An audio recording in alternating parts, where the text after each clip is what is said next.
Salutations to you all.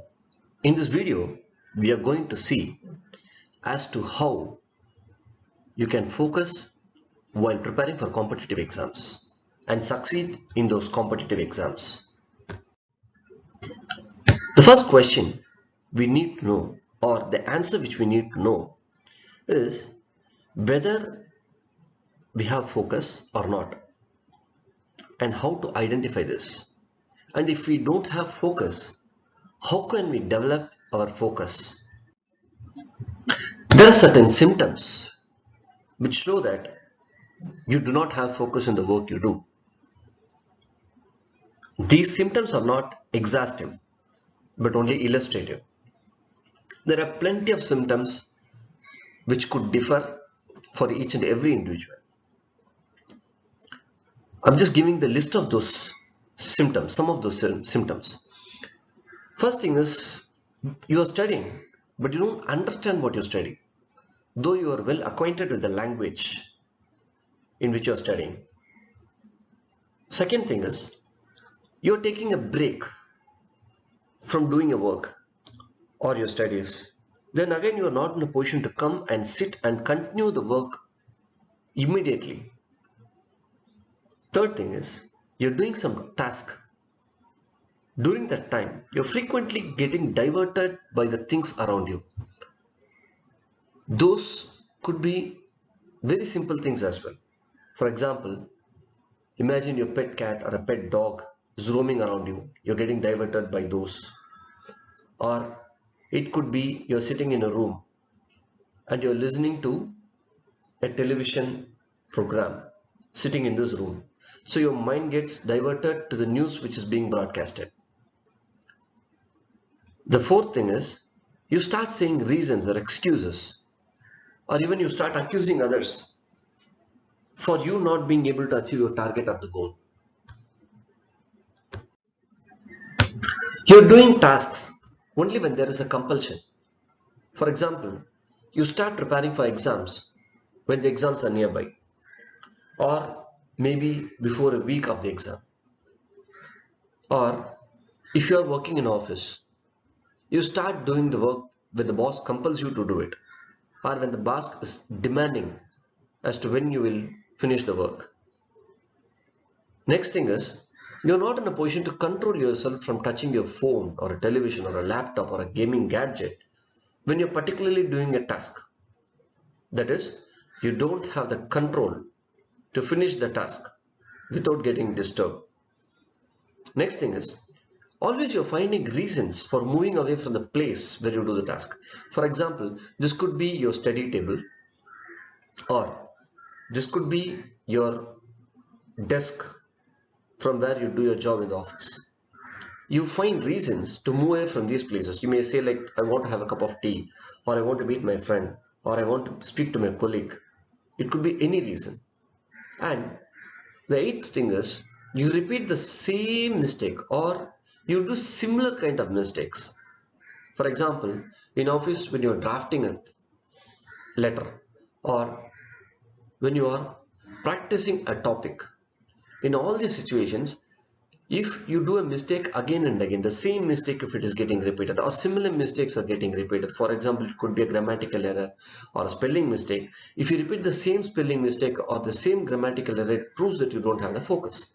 Then, if somebody is coming and saying to you that you're not in a position to complete the task, or you're not in a position to achieve your goal because of some reasons, and they specify those reasons, you try to defend yourself saying that no, that is not the reason, and it is something else, and it is not me.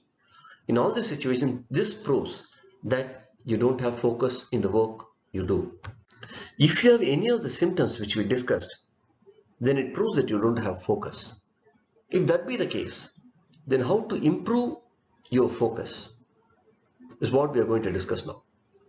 First, you need to list out the diversions. For example, you can write, mobile phone is my diversion, or friends are my diversion, or my surroundings are my diversions. It could be anything. You need to just list it out. Then the second thing is, you need to check out a specific time in a day where these diversions are not there or where they are very less. Then at that particular time you can focus and do the jobs, or you can do the task which help you to achieve your goals. Next, opt for the place where you'll be physically restricted from diversions. For example, this could be a library or this could be a park in an area where you have never been. Then the fourth thing is, you need to do the particular task which helps you to achieve your goal at a particular time of the day. So what happens is, your mind will get tuned to this. So your mind will automatically say that this is a time for me to focus in the task which I do. And particularly, you don't have diversions at that particular time. Then it will be much more helpful. And fifth thing is, you need to switch off your gadgets. It could be a smartphone, it could be a laptop, it could be a TV, or it could be anything. You need to switch off all of the gadgets so that you can focus on the work you do. Then you can do some simple mental exercises. For example, you can do some simple calculations. You can even calculate as to what is 28 into 32.